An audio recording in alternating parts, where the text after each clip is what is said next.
नमस्कार दोस्तों, आप सभी का स्वागत है हमारे YouTube channel the 10 minute show में।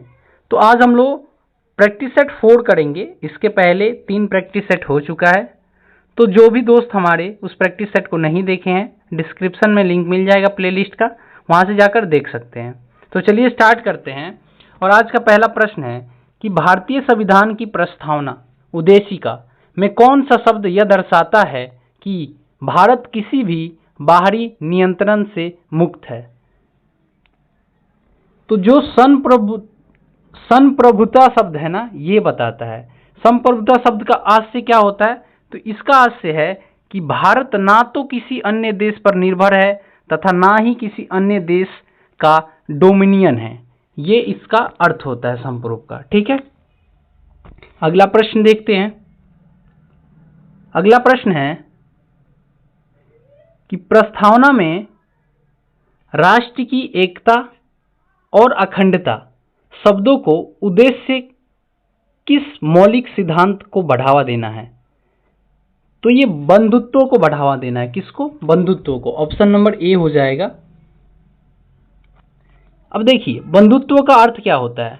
तो बंधुत्व का अर्थ होता है भाईचारों की भावना। क्या होता है? भाईचारों की भावना। और प्रस्तावना कहती है कि बंधुत्व के तहत 2 बातों को सुनिश्चित करना होगा।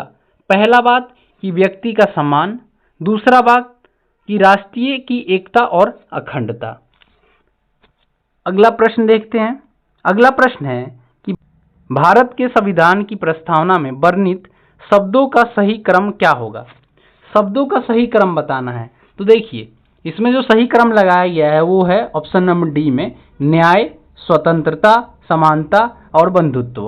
यही सही क्रम है। तो ऑप्शन नंबर इसका डी हो जाएगा।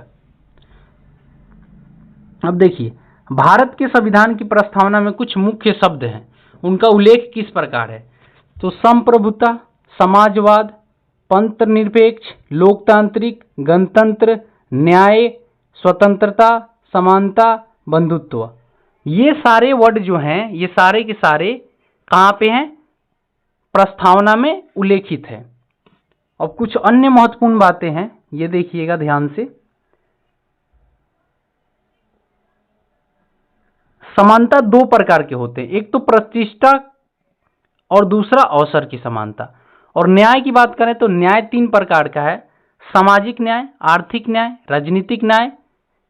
ये 3 प्रकार के न्याय हैं। ठीक है। और स्वतंत्रता की बात करें तो स्वतंत्रता 5 प्रकार की है, विचार की स्वतंत्रता, अभिव्यक्ति की स्वतंत्रता, विश्वास की स्वतंत्रता, धर्म की स्वतंत्रता एवं उपसाना की स्वतंत्रता। तो 2 प्रकार की समानता है, प्रतिष्ठा, अवसर। न्याय 3 प्रकार के हैं, सामाजिक, आर्थिक एवं राजनीतिक न्याय। और स्वतंत्रता 5 प्रकार के हैं, विचार, अभिव्यक्ति, विश्वास, धर्म एवं उपसाना।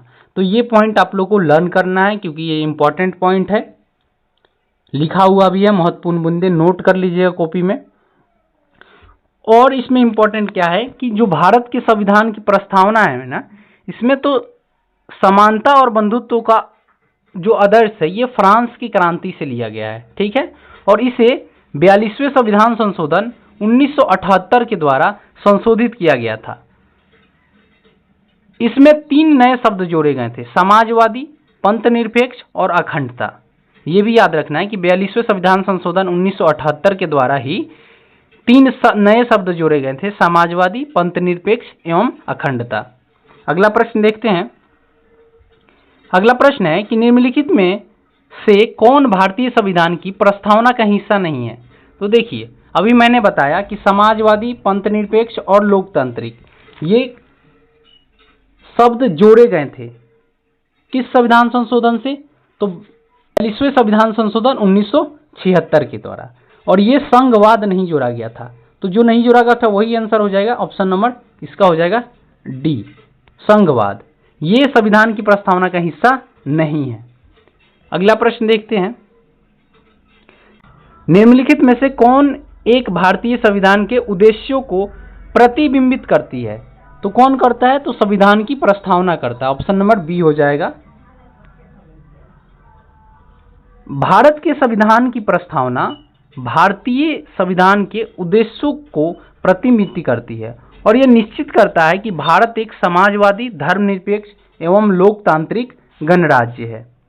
भारत के संविधान की प्रस्तावना जवाहरलाल नेहरू द्वारा बनाया गया और पेश भी किया गया तथा संविधान सभा के द्वारा अपनाए गए उद्देश्य प्रस्ताव पर यह आधारित है। अब इसमें कुछ और इंपॉर्टेंट पॉइंट है, दो जो काफी इंपॉर्टेंट है, ये कि प्रस्तावना को संविधान का परिचय पत्र किसने कहा?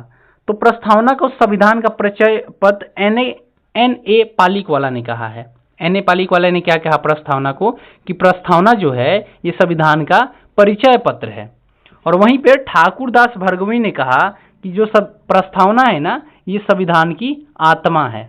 ठीक है, अगला प्रश्न देखते हैं।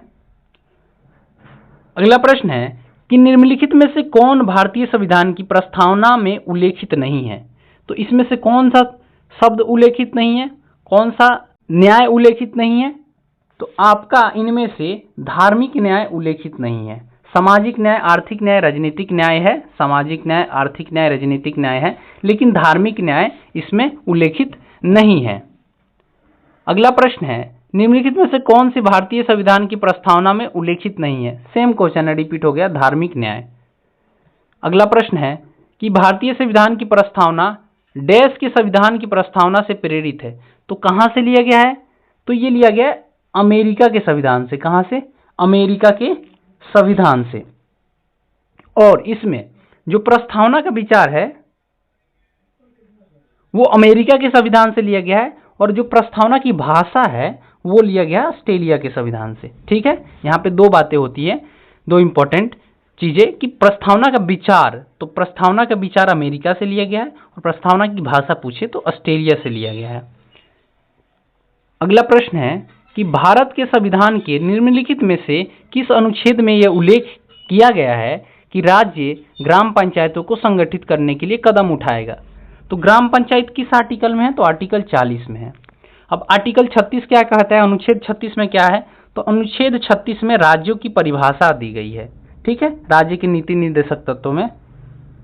अनुच्छेद 40 में ग्राम पंचायतों का संगठन है, और अनुच्छेद 48 में क्या है? तो कृषि एवं पशुपालन, ये पशुपालन लिखा हुआ है, कृषि एवं पशुपालन का संगठन अनुच्छेद 48 में है।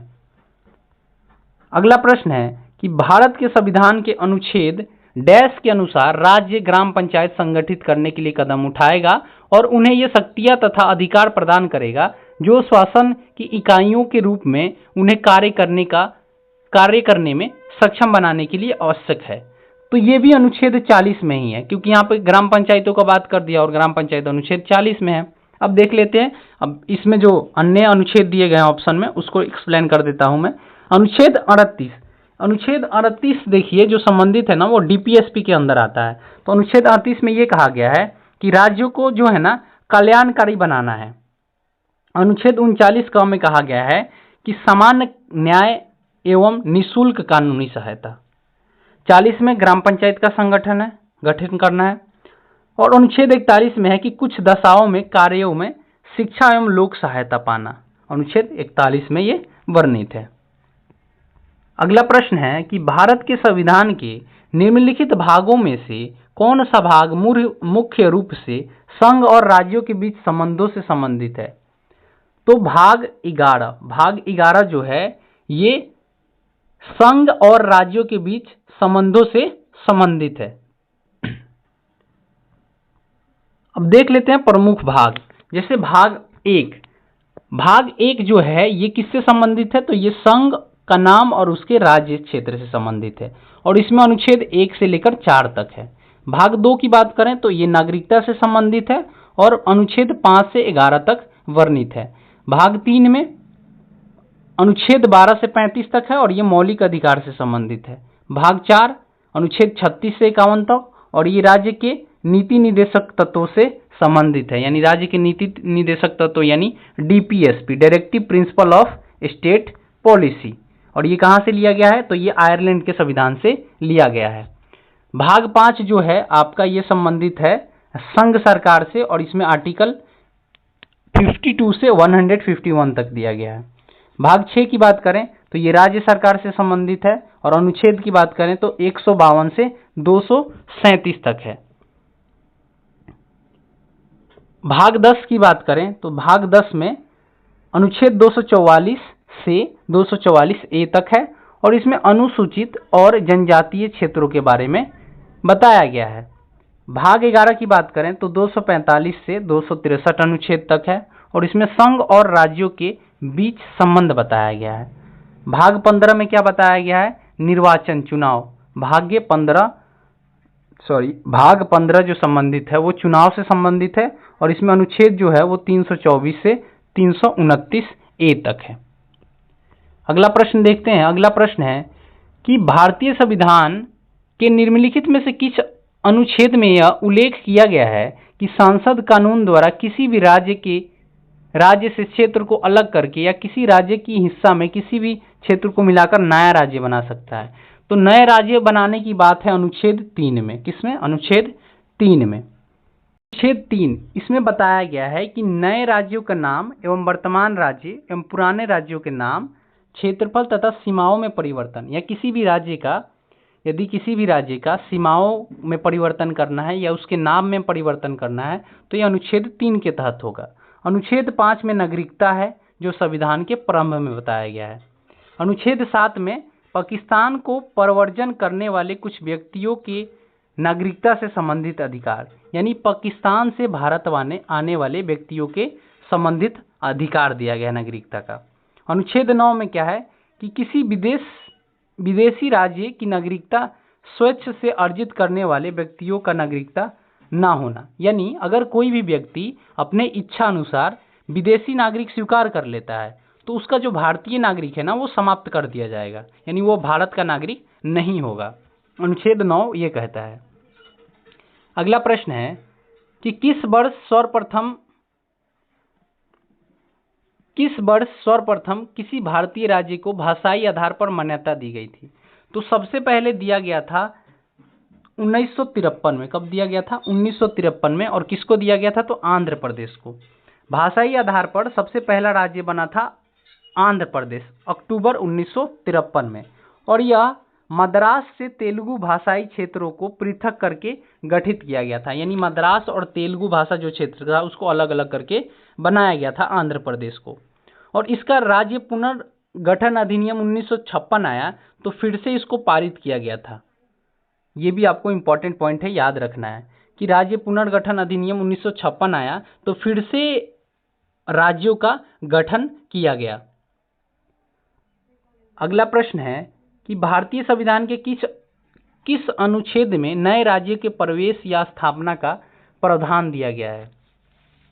तो ये अनुच्छेद 2 में वर्णित है, 2 में बताया गया है। ये अनुच्छेद 1 क्या कहता है? अनुच्छेद 1 में बताया गया है संघ का नाम और राज्य क्षेत्र। अनुच्छेद 2 में नए राज्यों का प्रवेश या स्थापना।